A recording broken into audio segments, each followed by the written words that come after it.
The EduTech guys present a conversation from our live coverage of FETC in Orlando, Florida from Thursday, January 25th, 2018. Enjoy the program. How you doing, everyone? This is Peter Kraft. I'm the president and one of the founders of Evolution Labs, and we are sort of an EdTech company, except our focus is on social and emotional learning and character development. Oh, okay. So everyone at the conference here is, of course, talking about ways to use technology, but mostly focused on academic learning.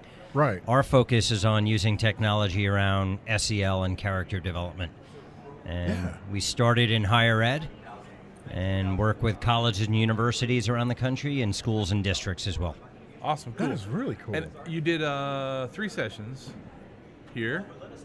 How many have you done? 3 sessions already, or you got some left? Did 2, 1 to go. Awesome. So let's talk about those first. So, in relation to what Evolution Labs does, and what you brought to the table for all the attendees here at FETC. Sure, appreciate that. So I mentioned we're in higher ed also, and that's actually our roots. And one of the things we learned working with colleges and universities around the country is that actually only 1 in 10 students leave college or drop out because of academics. 9 out of 10, or 9 out of 10 reasons why they leave, are these social and emotional reasons. So our focus has always been on trying to help students kind of wrap their heads around these concepts. And, you know, we're talking about things that everyone is talking about, which is depression and anxiety and academic pressure. We have programs for student athletes as well, so they're balancing academics and athletics. Right.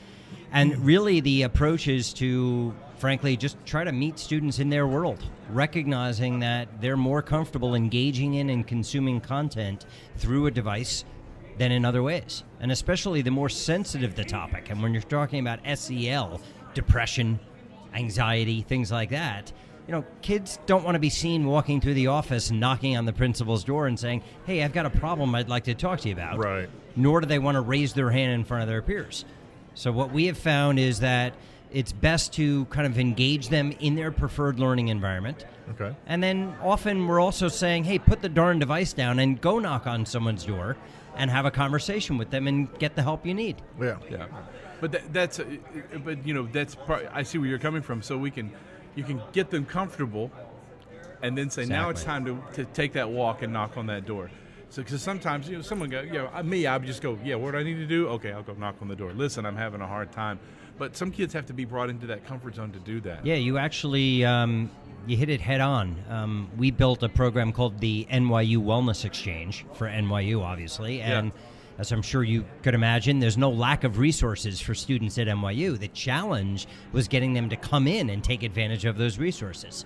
So just as you said, the idea was to sort of let them kind of tease out these concepts in their preferred learning environment, web and mobile. And again, they want the privacy and convenience of being able to do that with links to those resources so that they'd actually come in and take advantage. So what does that look like if I'm a student and I'm struggling and I find your site, your app, what am I looking at? What do I experience? What are the resources that I can find there? Yeah, that's sure.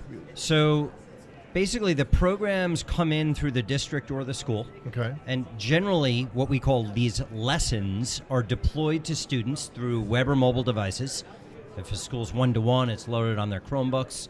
Sometimes it's done in a computer lab. Sometimes it's assigned as a homework assignment. And generally a district or a school will deploy 1 required lesson or topic a month. And then we have hundreds of elective lessons, which is other stuff we're trying to get them to wrap their heads around. But the required lessons are those topics that the school or the district has identified as their most severe issues. Okay. Common ones are bullying, cyberbullying, texting, respect, racial violence or racial slurs, violence, so on and so forth, managing anxiety. So these are the key issues that, and frankly, most teachers are not frankly, trained to teach character ed and SEL. Sure, When sure. we talk to teachers, they tell us, hey, I know how to teach social studies and math. Right. Not Yes. SEL and character development. Right. So these programs are developed by experts in their respective areas.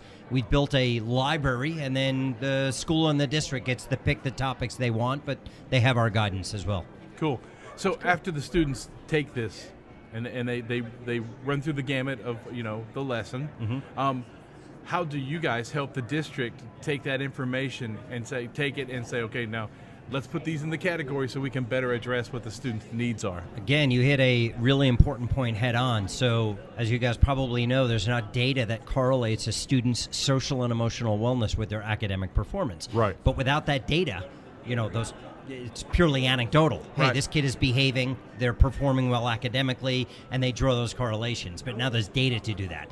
So basically what students are engaging in the program, how they're answering pre and post assessments, all of that insight is in a reporting center that the school and the district has access to. And then we have social scientists, analysts on our staff that are actually in the weeds, the data weeds, with the school or the district to try and help them make sense of it. Because oftentimes, frankly, schools and districts are not ready for this level of data insight as it relates to SEL. Mm-hmm. They do it all the time as it relates to academics, but this is a bit of a new world for them. Right. Reading your bio, which I did, in the athletic world, we see that more than anything. We see a player have a bad day, and coaches know, and other players know, especially at that high level of athletic, prowess, that it's usually an emotional or something along that line that gives it Steffi Graf the bad day on the tennis court, or Barry Bonds the bad day at the plate. And we don't realize that students have the same problem with taking a test or feeling like they're out of place in the classroom. And so I can see where you've taken this and gone, listen, we're not going to just use this for our high performing. We're going to use this across the board. That's right. And take it into the classroom. That's right. And by the way, that's why I was at the Razorbacks game, because our programs are also for intercollegiate athletics. Yeah. Because to your point, student athletes are dealing with a lot of stress and issues that a typical student is not. And I'm not just talking higher ed, I'm talking in high school Sure. and even middle schools as well, right? Sure. Yeah. But, it's really interesting.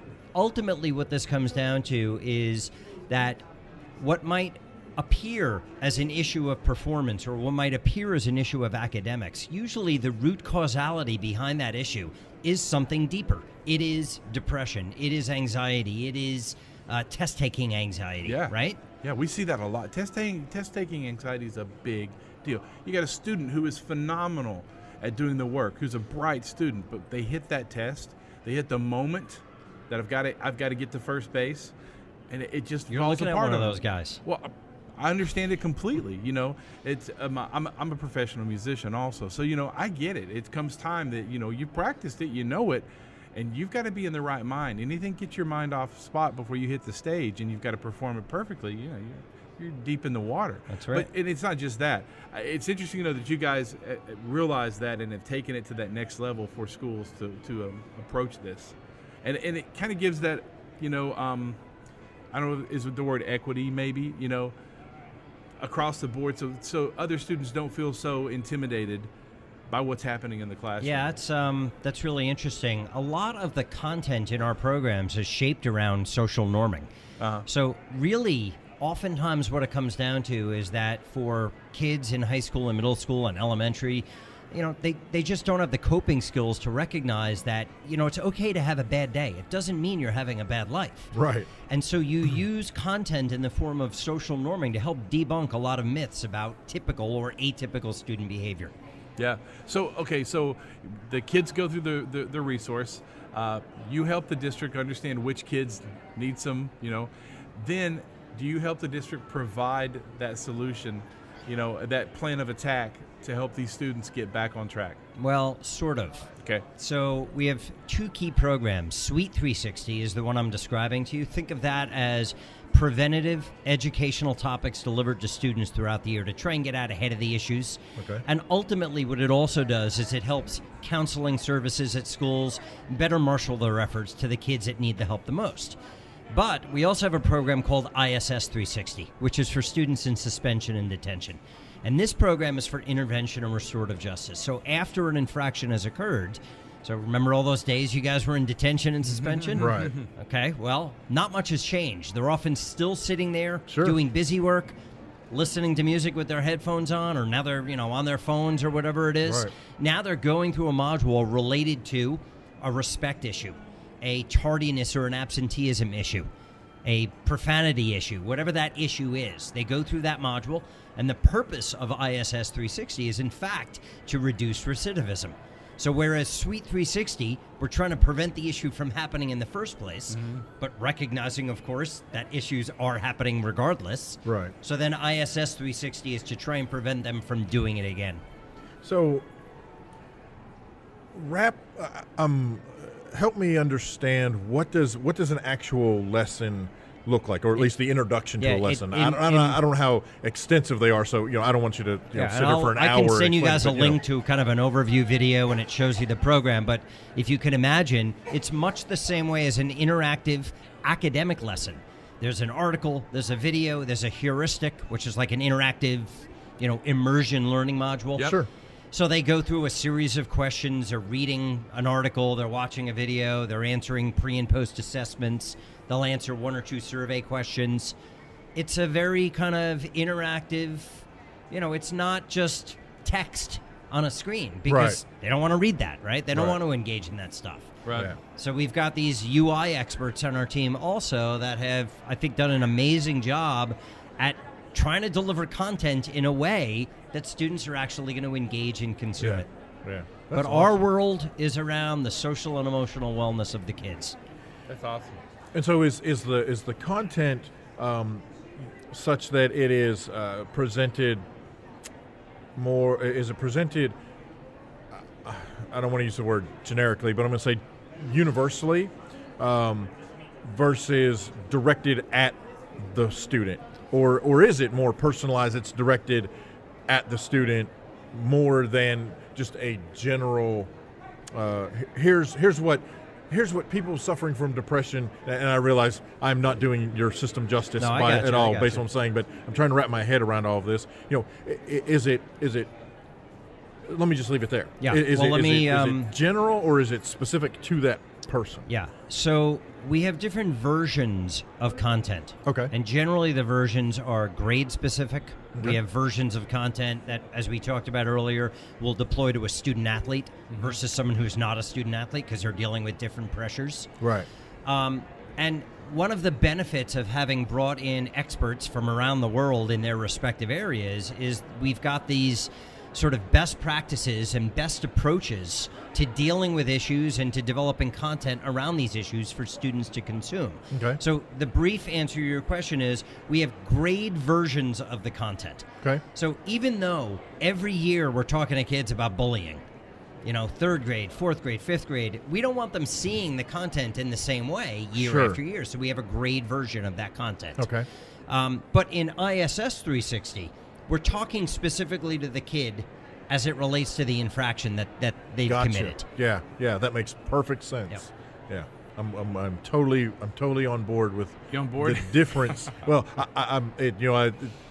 the light has come on. Good, right? good. But the other cool thing is, so the school or the district is selecting the required lessons. Sure.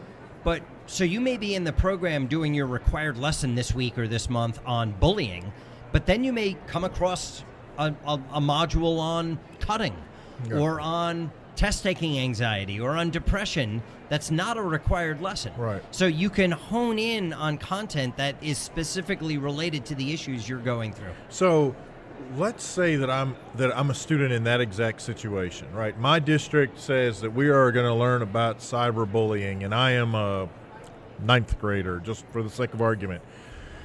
So I'm reading over this cyberbullying content, and I'm going through the thing, but at the same time, I guess I can see the other modules or however that's presented, and I'm a cutter.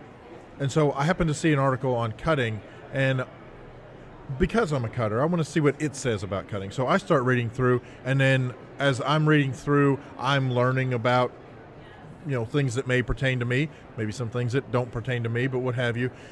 Is the system keeping track of that so that someone at the school can say, hey, Johnny over there is checking out cutting on his own? We only have 15 minutes to talk, and this is a really deep conversation. I bet it is. And I'll tell you simply that some schools want to know. Yeah. Some schools don't want I that hear level you. of detail. Sure. But frankly, it really is a longer discussion. Sure. I'll tell you this. The program is designed to monitor what the kid is doing and to feed them more content to support what they're exploring. Right. Not to mention that in addition to that, there are also links to resources at the school as well as state and federal resources. Yeah. So, if someone is exhibiting through their engagement in the program suicidal ideation, or Right. is going through a module on domestic violence, you can actually provide links to resources that may not even be available at the school or the district level, but at other levels.